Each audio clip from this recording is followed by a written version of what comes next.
Today I'm going to do a little something a little bit different than normal. I wouldn't have made a video even so soon again, but yesterday was Tuesday, which means Rockstar's update to Red Dead Online. They update limited time clothing once every other week, so it's the off week there. Obviously the major update that we've been expecting, and it's overdue for several months, still has not come out. There was a Halloween masks are back for sale, and a massive 40% savings on pretty much anything that you buy related to the trader.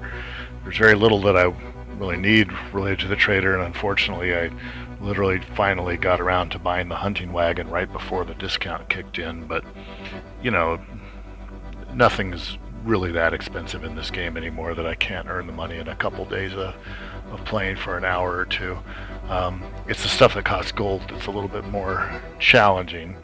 There's probably a few things that I will pick up at Madame Nazar that are trader related. I get a few more colors of the Tapscott gloves, get another color or two of the brass spectacles, for example. Little things like that. There's not really much else that I would need. So yeah, very little update, and in fact there's not even a newswire, which is really unusual. Rockstar didn't release one. Instead they changed their Twitter account to have a black background and a solid black background, a solid black profile picture, which I recognize is kind of a thing right now. A lot of people did that yesterday. It's a little bit funny that Rockstar, which was famous for many years for not being politically correct, in their Red Dead line is considerably politically correct. And in fact this move is not just politically correct but downright woke. Before I kind of get into that though, one of the things that's not necessarily a theme of my videos, but which I've had to talk about a number of times here and there, is that we have had our history, our heritage, and knowledge about who we are, who we were, I guess, taken from us, stolen from us, hidden from us. And most people believe instead a dishonest, lying narrative about the past that its only purpose is to fill us with shame and guilt so that we will give something to somebody else of another people. And this is particularly relevant when it comes to current events right now.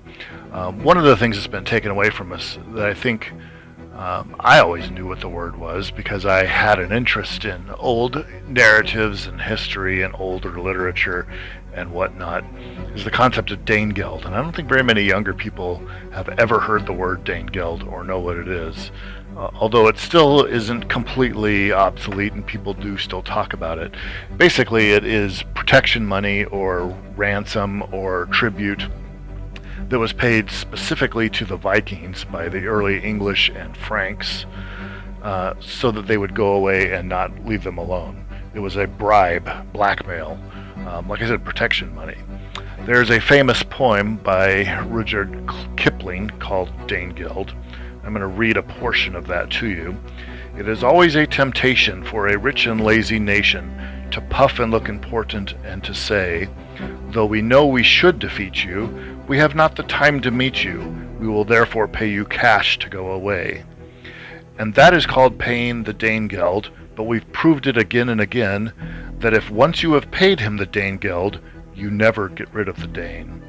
It is wrong to put temptation in the path of any nation, for fear that they should succumb and go astray. So when you are requested to pay up or be molested, you will find it a better policy to say, we never pay anyone Danegeld, no matter how trifling the cost, for the end of that game is oppression and shame, and the nation that pays it is lost. There is a lot of empirical evidence, studies, published papers and whatnot, and it's a growing body of it. There's more of it every day that basically suggests that there is no systemic discrimination in America against black people. In fact, if there is any, and it's minor, the victims of it are white people. And this has to do with the narrative that we have, of course, that police officers are disproportionately killing black people in the streets because the media hypes it every time they get an opportunity to and tell us that story. In reality, the statistics show that police officers disproportionately do not shoot black people. In fact, given their higher levels of criminality and their higher levels of violent resisting of arrest, they should be shot more often than they are. It is also a curious fact that a lot of people do not know that all kinds of white people are shot and killed by police all the time in America, often by a black policeman. Nobody ever talks about this because it is not a narrative or story that the media is particularly interested in, because that would imply that white people are not the villains and that oppression and discrimination don't exist. They desperately want you to believe that, even though there's no evidence to suggest that it is true. In fact, the evidence suggests quite the opposite, that it is in fact not true. But that is exactly why the expressions "all lives matter" and "it's okay to be white" are so offensive to the media, to the mandarins who run our political and corporate world, because they do not believe that it is in fact okay to be white, and they do not believe in fact that all lives matter. They do not believe that white lives matter. So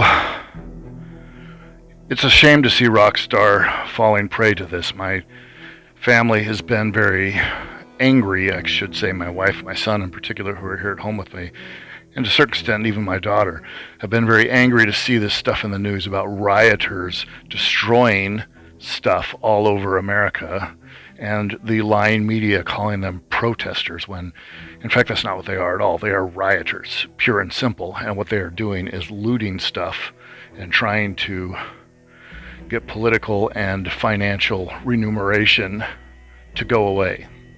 What they are doing is in fact demanding Danegeld, or in this case perhaps it should be called Blackgeld, where white people pay black people to leave them alone.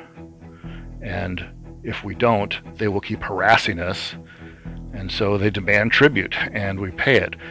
I, on the other hand, am not necessarily too angry about that. I've seen it happen way too many times in my life. What makes me particularly angry is how corporate leaders, government leaders, and people in general, even friends of mine on social media, cannot get over themselves and how fast they are rushing to signal their submission and their surrender to these demands for Blackgeld, and how they support it. And they are pledging money, they are changing their profile pictures to this all black thing in an effort to perpetuate a lie.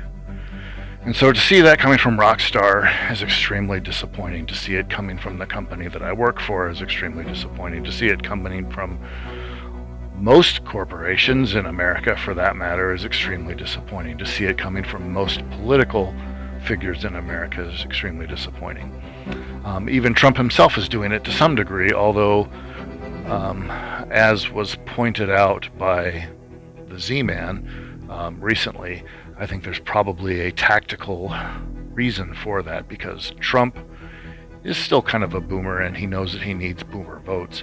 He also knows that there are a vast number of blue-pilled white people in America who desperately want everybody to just get along, and they are in complete denial about the reality of the fact that having more than one nation living within a country is warfare. It is diversity plus proximity equals war. When you have more than one nation occupying literally the same place, they are at war. And in fact, in this case, it's kind of low grade, but right now it's less low grade than normal.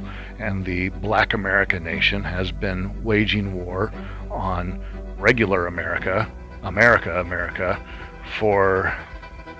since the time of civil rights, I suppose. They weren't really before that. They kind of lived alongside white America, and everybody was happy with that. Now they are kind of demanding their own spaces. They're demanding They're just demanding whatever we're willing to give them, which so far seems like there's no end to our willingness to pay black guild to them. And of course, they're not alone in that. We're having demands for Dane Guild from the Muslims. We're having it from Hispanics. We're having it from everybody who's not an American but who is in America, and it's kind of absurd. And that's what makes me angry, not the fact that it's there's looting and burning and fighting in the streets. I've seen that happen over and over again in my lifetime, and I know that it's inevitable that more of it will come, and it will happen more frequently and more dramatically every time it happens. It ramps up every time. What makes me angry is that there is no suitable response to it, that in fact the response is the absolute wrong response, and that Rockstar is part of that as well. But anyway, that's kind of all I wanted to say, I suppose. I can't really fault Rockstar, because like I said, they're falling in line with pretty much everybody in the corporate Mandarin world, who all belong to the same cult as academia, the media, and government officials. And there's a similar but watered down version of that cult that applies to many older white people, many nicer white people who kind of, like I say, they just have this illusion, it's a delusion actually, that they cannot shake, that there is no difference between people, that if only some magical pixie dust fell out of the sky, that everybody would get along and be the same. That's, of course, like I said, delusional, and it's never going to happen, but I think that many of these people who believe that will never, ever change their mind. They will go down to their graves, possibly under the machete of some minority, believing that if only they had done something more submissive, that maybe that minority wouldn't be murdering them. I don't know. I really think that there is literally nothing that can change the minds of most of these people. They have been so indoctrinated by the lie of equalitarianism that people are completely equivalent, that there is no difference in the behavior, genetics, or anything else between people that isn't 100% superficial. And that's absurd. I don't even think my own kids are equal. And who does? I cannot assume that I can swap out one son for a different one of my sons and get the exact same behavior, the exact same result in any given situation, etc., etc. They're different. They have different personalities. They have different strengths, different weaknesses, different triggers that will, make them react badly, different motivators that will make them react well, different capabilities in certain things. One of my sons has been working out for a long time, is quite a bit stronger than the others. One of my sons has a good deal more endurance than the others. He can hike all day, for example, and not get tired. One of my sons is much more curious and reads a lot more than one of my others. They're not the same. And the same is true for larger population groups, or what we call races. They are not the same. And of course there's individual variation within a race, but there's also differences from race to race if you look at them on average and in general. And that doesn't mean that I think one is better than another, but it does mean I think that they are different. They will always be different, and they probably will not get along in mixed diversity situations for long before one of them is kind of vying for cultural control and trying to impose their values on the other. And that is, of course, exactly what has happened to us, is that we have allowed Abraham Lincoln, who I do not like, had at least one good idea. He said, the black and white people of America probably, after the Emancipation Proclamation, probably can't live together in peace. His idea was to establish a separate nation somewhere for black Americans and send them all there.